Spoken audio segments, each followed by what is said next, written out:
Oi, gente. Vocês lembram que Bolsonaro disse que só saía preso, morto ou com a vitória? Bem, a vitória não tem, foi derrotado. Até onde eu sei, ele não está com problema de saúde, nem sob a iminência de sofrer nenhum tipo de coisa desse tipo. Sobrou apenas a prisão. E essa reportagem do jornalismo da TV Cultura traz informações interessantes sobre isso. Eu vou rodar aqui para vocês e depois a gente vai tecer alguns comentários. Vamos lá. Já se discute como será o futuro do presidente Jair Bolsonaro, que perderá o foro privilegiado. Eu tenho 3 alternativas para o meu futuro: estar preso, ser morto ou a vitória. Podem ter certeza, a primeira alternativa, preso, não existe. Mais de um ano depois da declaração, Jair Bolsonaro está vivo. Foi derrotado nas urnas, mas não pode descartar uma alternativa possível em qualquer processo criminal. O presidente é alvo de 5 inquéritos no Supremo Tribunal Federal, no que apura a ação das milícias digitais, os ataques às urnas eletrônicas, por associar a vacina da Covid à AIDS, pelo vazamento de dados de uma investigação sigilosa da polícia. Vamos com calma aí. O que ele fez de associar a vacina à AIDS, ele fez, e a gente sabe o que fez. Né? Ele ter vazado os documentos relacionados à investigação, ele também fez. Ele é culpado disso também. Vamos seguir. Federal e por uma suposta tentativa de interferência na própria PF. Tentativa de interferência, ele próprio admitiu naquele discurso que trocaria delegados e que trocou, enfim. Então, e ele tanto interferiu na Polícia Federal que foi o motivo da briga dele com o Moro, porque o Moro queria controlar a Polícia Federal e o Bolsonaro também. Enfim. Apurações estão no gabinete do ministro Alexandre de Moraes, que poderá encaminhar os casos para a Justiça Comum assim que Bolsonaro passar a faixa presidencial. E o pessoal fica muito assim animado porque está com Alexandre de Moraes.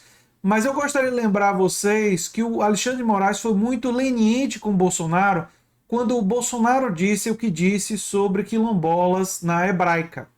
Era para o Bolsonaro ter sido preso ali.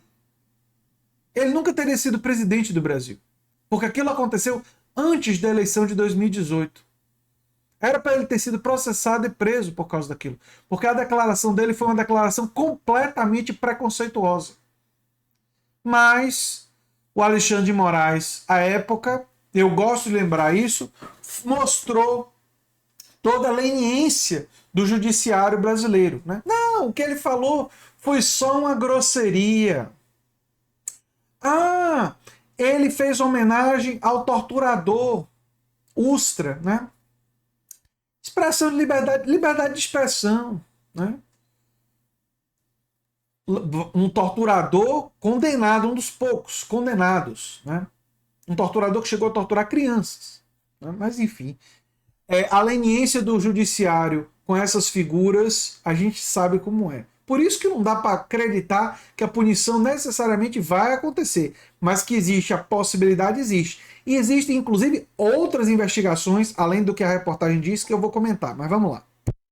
Já que quando deixar o cargo em janeiro, ficará sem foro privilegiado pela primeira vez em 34 anos. Como ex-presidente, também perderá o direito de defesa pela Advocacia Geral da União e terá que contratar advogados. Lá na frente, se houver qualquer tipo de decisão condenatória por órgão colegiado, aí vai ser ex-presidente, né? Pode ficar inelegível, o que significa que dizer que vai ser candidato em 2026 pode ser alguma coisa, alguma ideia para hoje, mas não necessariamente vai ser uma coisa que vai se concretizar em 2026. Além de se preparar para enfrentar as acusações que correm na justiça, Bolsonaro também já estaria discutindo o futuro na política na oposição, cacifado com o apoio de mais de 58 milhões de votos. Segundo a jornalista Juliana Dalpiva, do portal UOL, Valdemar da Costa Neto ofereceu a Bolsonaro a opção de receber um cargo remunerado e montar um escritório político para organizar a futura oposição a Lula. Lembra que ele era candidato a deputado federal? Ele vai voltar à atividade parlamentar sem mandato. Agora, como representante do PL, né, do Valdemar da Costa Neto.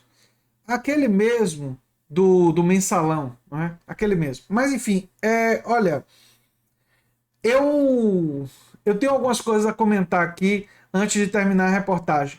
O Bolsonaro, e a Juliana Dalpiva pode falar sobre isso melhor do que qualquer outra pessoa, ele também vai ser investigado por crimes envolvendo enriquecimento ilícito, porque ele, tudo leva a crer, as evidências são fortes, tinha diversos funcionários fantasmas. Inclusive, falando de leniência, a Val do Açaí era sabido que ela era uma funcionária fantasma, mas não só a Procuradoria do Rio de Janeiro não encaminhou um processo contra ele, como o Comitê de Ética da Assembleia Legislativa do Rio nada fez.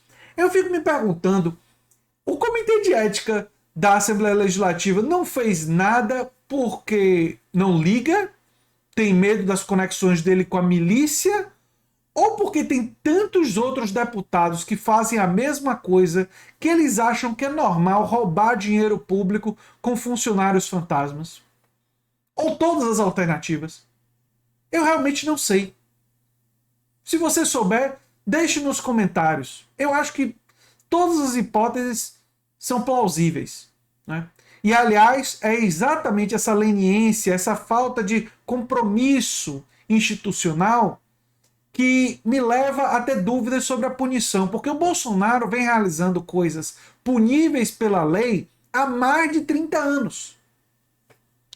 E a justiça parece estar de braços cruzados. Mas vamos terminar de ver a reportagem. Desta forma, Bolsonaro se manteria no PL, partido que conquistou a maior bancada na Câmara dos Deputados. A sigla, que faz parte do Centrão, estaria apoiando a reeleição de Arthur Lira no comando da casa. Ele tem um lugar, sim, um lugar de líder, um lugar daquele que sempre vocaliza um tom mais alto. Isso ele vai fazer na sociedade civil. A outra coisa é o que acontece dentro do Congresso.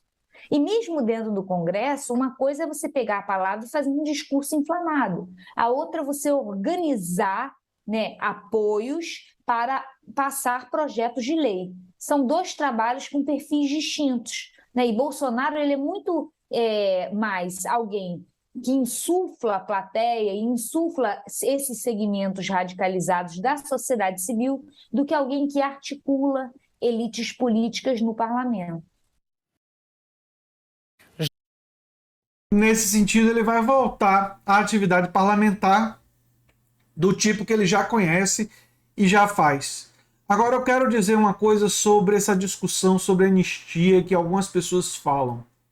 Eu sou completamente contra. Eu entendo que ele deve ser punido, sim, pelos crimes da pandemia, não só por esse de ter misturado vacina com AIDS, mas por muitos outros crimes da pandemia, ter estimulado que as pessoas consumissem remédios sem comprovação científica, ter ido contra o uso de máscaras, ter sido contra a vacinação infantil. Enfim, os crimes da pandemia são diversos. Ele tem que ser punido também pelo enriquecimento ilícito, que é óbvio. E um dos motivos que é necessário fazer isso é porque é necessário mostrar para a população, para o Brasil, que pessoas que cometem esse tipo de crime, que pessoas que cometem qualquer tipo de crime, especialmente políticos, são punidos. E aqueles que quiserem falar de Lula nos comentários, o que ficou provado no Brasil e no processo do Lula é que Lula foi condenado em um processo enviesado por um juiz com interesses e ambições políticas. O processo de Lula mostra o contrário. da leniência mostra, pelo contrário, mostra um político sendo condenado injustamente. Uma condenação absurda que nunca deveria ter acontecido. Mas enfim, um dos problemas que a gente não resolveu os nossos fantasmas com a ditadura militar foi que os militares que cometeram crimes usando do poder da máquina do Estado não foram punidos. E isso, de certa forma, permitiu que parte da sociedade não exorcizasse os fantasmas da ditadura militar. Ou seja, a gente não passou por um processo em que a gente olhou para a nossa própria história, reconheceu a monstruosidade que foi a ditadura e disse nunca mais algo parecido. Como a gente não disse esse nunca mais, claramente, de forma inequívoca, usando as instituições, uma figura como o Bolsonaro pôde ascender, chegar à presidência e ainda ter milhões de pessoas que o seguem. Portanto, derrotar o bolsonarismo passa por as instituições começarem a realizar o que já deveria estar realizando há mais de 30 anos. Que deveria estar realizando desde o final da ditadura militar, mais de 40 anos. Quando a ditadura estava caminhando para acabar. Né? Quando a ditadura acabou, era necessário que nós tivéssemos feito, enquanto sociedade, esse acerto de contas com o passado. E isso tem que começar a acontecer no Brasil. E se é para começar com alguém, que comece com Bolsonaro. Eu sou André Teixeira Jacobino, canal Nova Máquina do Tempo. Se você gosta do que a gente faz, se inscreve, dá um like, compartilha. Quem sabe vira membro ou apoiador do canal. Quem sabe fazer um dos nossos cursos. Um abração e até o próximo vídeo.